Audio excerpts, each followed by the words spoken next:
Yo, what is up, everyone, and welcome back to another YouTube video with your host, King Kukin. And today we got another Destiny 2, well, podcast training video. Now, this is gonna be in the Trials training video playlist, but this is gonna be, more of a podcast, so you don't have to watch anything. You can just sit here and listen. I got Force and DJ with me, and we're gonna talk about topic number one that I want to talk about with the state of Trials, and we're gonna have these rapid fire. So we're gonna have this topic, and then the other topics are gonna come out quickly throughout this week. Before this week is out, I will have all the topics that I want to cover, all the points on the topic that I want to cover. And this is, why did Bungie change Destiny 2 Trials matchmaking? So first off, this is the community reaction, and pretty much how, they've usually always overreacted to things, and it's been happening within the past couple of seasons. So last weekend, Trials came back after its 2-week hiatus, I believe it was. Trials came out.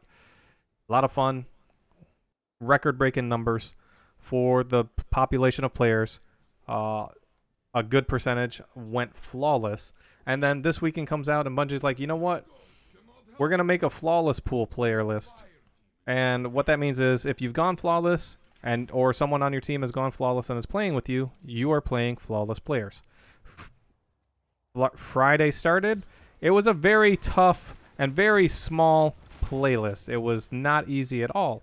It was rough, and you were matching the same teams over and over, and usually getting tore out the frame if you were losing. Now, for the solo playlist, DJ has talked to me about it, and he said it was horrible. He played the same teams over and over, little to no communication. It was very tough and not fun. It was probably worse than last season at its worst, right?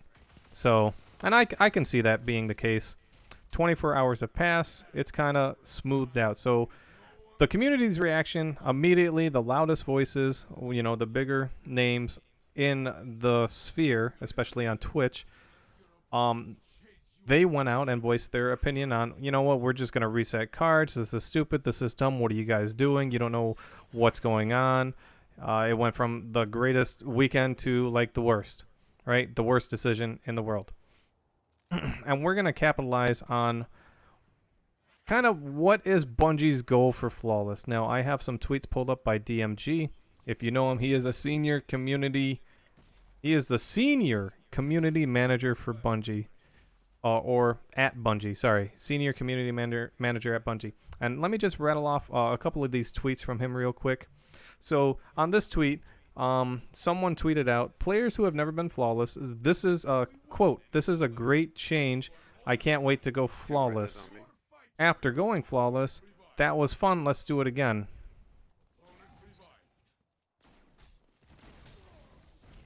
And then loading into the flawless matchmaking, he makes a meme and it looks like atrocious.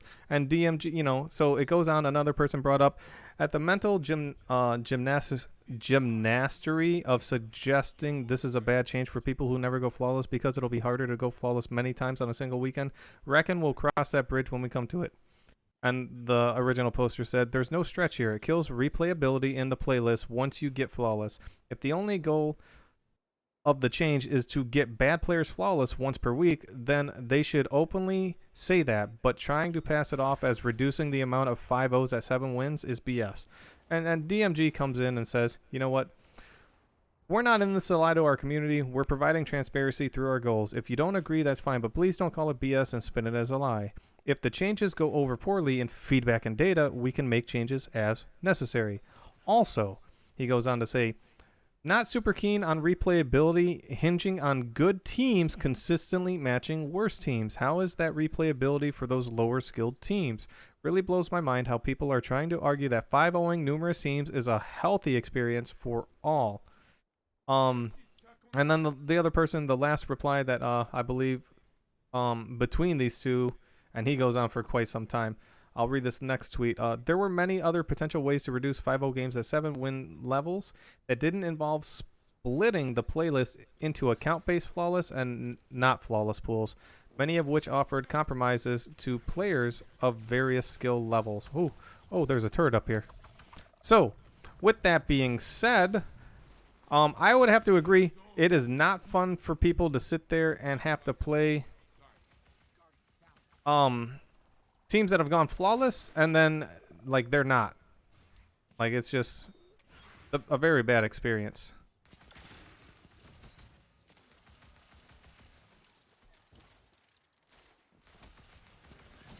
I got another tweet by DMG that says, real quick, and then we'll get to the topic at hand, you know, the overreaction of the community and how it's always been like that.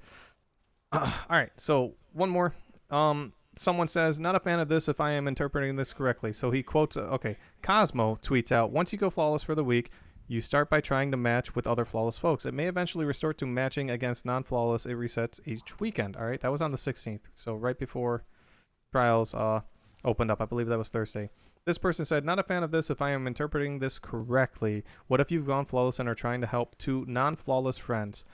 And right there, I'm going to stop it right there.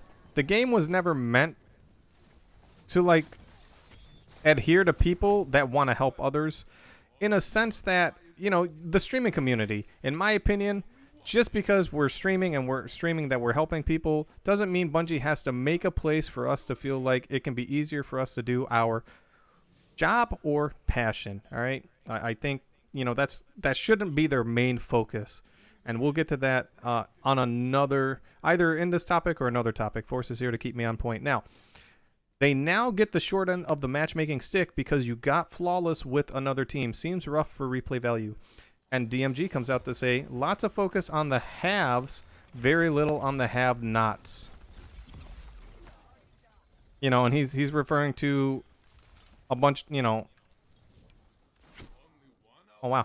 He's referring to players, you know, going flawless versus the not going flawless, right? Will be pretty hard maintaining a population of flawless players stomp others every weekend, all weekend, even if those players aren't even going for flawless. Carrying someone shouldn't be a free pass to stomp. And there he says it right there. Sucks when a lot of negative replies to the change are coming from people who touted hundreds of games over the last weekend with minimal losses. Got to give the changes a chance. Will get harder for some, create breathing room for others. Team will adjust as necessary. The Bungie team. All right, so with that said, we have another season, another change, and once again, you know, the community was in an uproar really, really quick. All right, got the Titan dead. So, Force, we've seen it time and time again. DJ's here to see it as well. The community is just overreacting. Again, we don't know Bungie's official goal. I'm pretty sure, I believe part of it is they want more players. They want the population to stay big, and they want people, not necessarily more people to go flawless, but a byproduct of that is more people going flawless. What are your thoughts so far, Force? Okay. It's gonna be hard because I'm gonna talk more. I'm gonna take a break in between the next match so I can talk because I'm gonna have a hard time multitasking. First of all, I just say that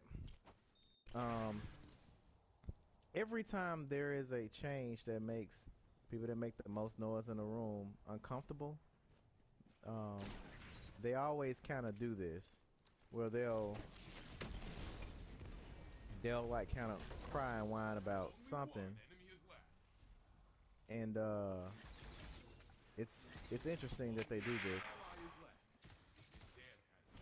So I feel as though, one, he said it right there. He made a clear point. Give the chances of change. I feel like the company never really has a chance to take risks or do anything different, because people, as soon as it makes the certain people uncomfortable, or the people that make the most noise, the people that are, you know, streaming or whatever, folks immediately kind of jump on that bandwagon and go, oh yeah, there's something wrong.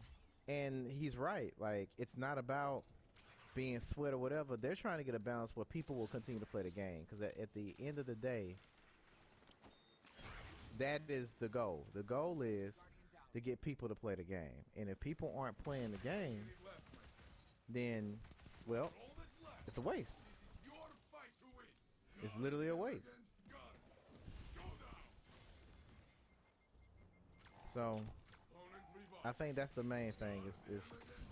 Is people have to yeah, that's so silly. People Don't laugh. to, Stay on topic. yeah, and don't start the next game. So now I can Okay. focus on what I'm saying. All right. Okay, so people have to understand that if we're not playing the game, if the masses are not playing the game, it's hurting the game. It's not built for your comfort. We that you cry about nobody's playing the game and the player pool and this, that, and the other. They do something to do it. Well, if the masses are running into an issue where folks are just pub stomping them, it's the same thing. It's the same thing as before. It's the same sweatiness. The only difference is people just manipulating the system. So them trying to find a way to create balance so people will continue to play the game. It's not all about if folks are carrying or not or making it easy. That has nothing to do with it. If I don't have an incentive to play the game, if I don't want to play the game because I feel like it's too hard and I can't do it, and there is no hope, or there is this, guys, these games are like the lottery. The goal is the grind, and the goal is to keep you playing. And if you're not continually playing, then there's no point in playing the game. If you have no incentive, if you don't think you can do it, if you keep getting destroyed and there's no hope that you can get better, well, there you go. You're gonna quit playing. And they're Which, trying to create a system where that happens. Well, I almost made it this time. I'm gonna try again. This ain't that bad. This, that, and the other. mm-hmm, They're trying to create that atmosphere. If the atmosphere not created, people will stop, as we've seen already. yeah, which we've already had that. We've already had people that did not want to play. Like they didn't touch trials until now. They touched it in the past, had no hope, never looked at it again. We've already been down that road. So to stop that from happening again, certain measures need to be taken into account. And when, some of them were account recoveries, no. Paid services, no. And then now we have along with uh, crossplay, which was a big yes, and it's working out very well, even between PC and console. And now that we have another, well, you know, divide in the player pool that some people did not like. So I could talk about yesterday and Mm-hmm. how everything. So you got to realize that the generation we're dealing with in this day and age is the millennials. It's instant gratification, right? They want it now. Whatever it is, they want it now. Um, and a lot of us fall into that. So yesterday, obviously, individuals are able to go flawless. So that instant gratification that people are looking for is like, oh, it's like last week I'm gonna go flawless and I'm gonna keep playing, I'm gonna keep going flawless. But with that change came now you're playing against flawless players.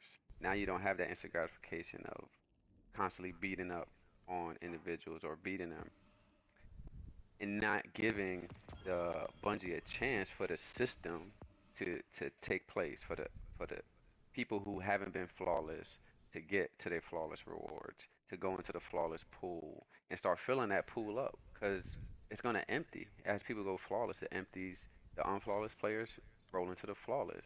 And Mm-hmm. yesterday I was one of those players. I went solo queue, went flawless, 3 KD. I was like loving it, enjoying it.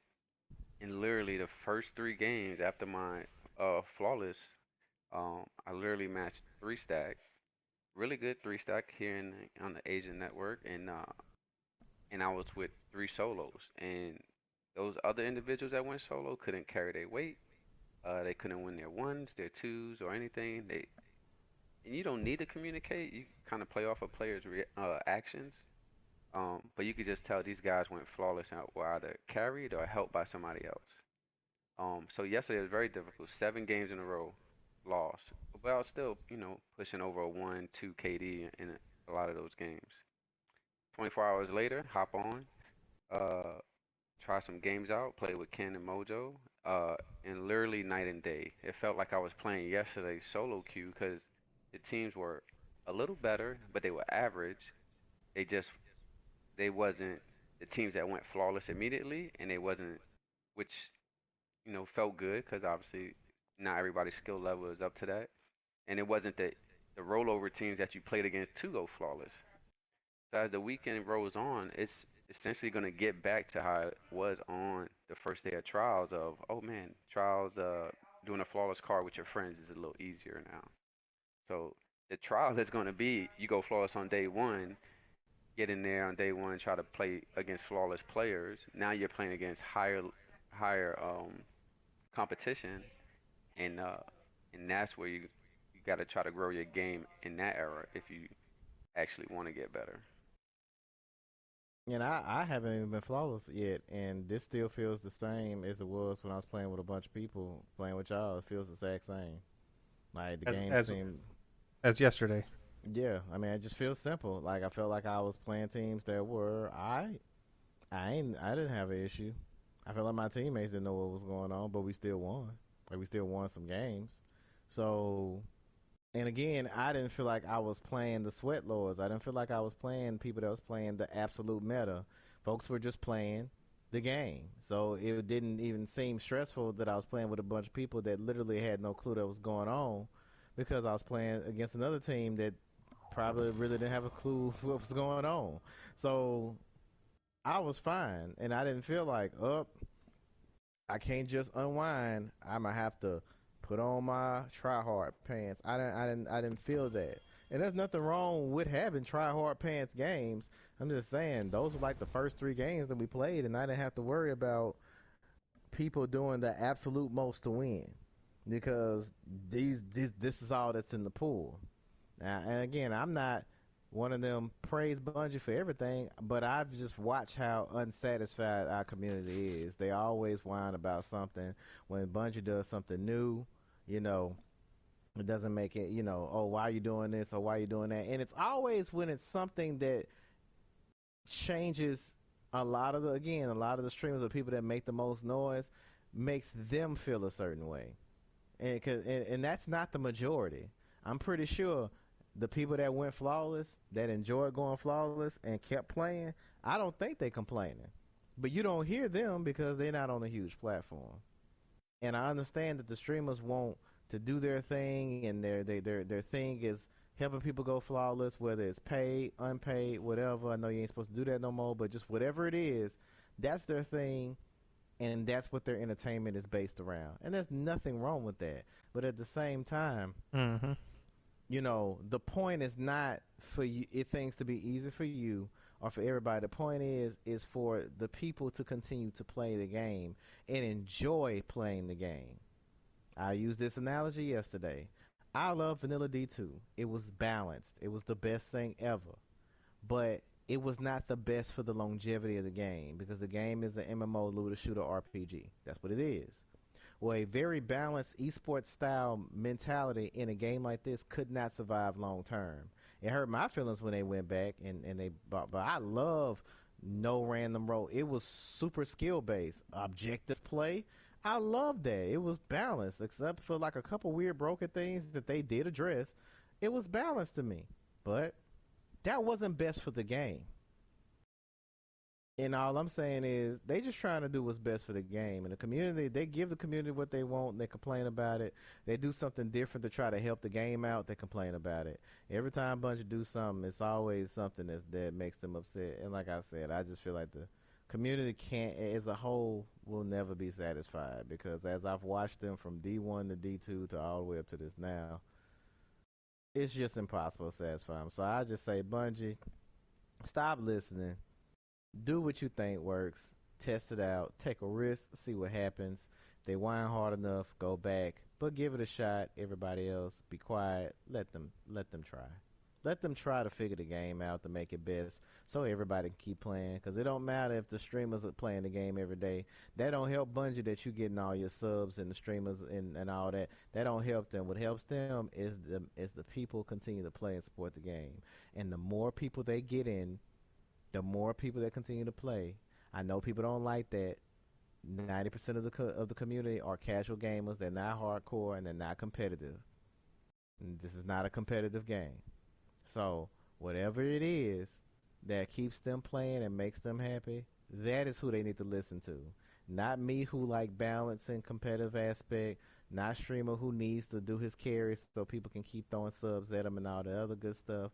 Not none of that. What they need to listen to is the mass majority that's going to keep the game alive. Mm-hmm. That is who they need to care about. And then they, if you don't voice your opinion to Bungie and you don't let them know as the majority, or as any player out there, like I'm sure they want to hear from everyone. If you don't let them know, they will never know. And the best way to do it, and there's trolls everywhere, but the best way to do it is on Bungie's forums feedback website, like through their official website. You can do it on Twitter, you can do it on YouTube. If you ain't got the platform, that might never be heard. And also to touch up, well, streamers aside that are trying to help their viewers, what about friends that just want to play with friends? Look, too.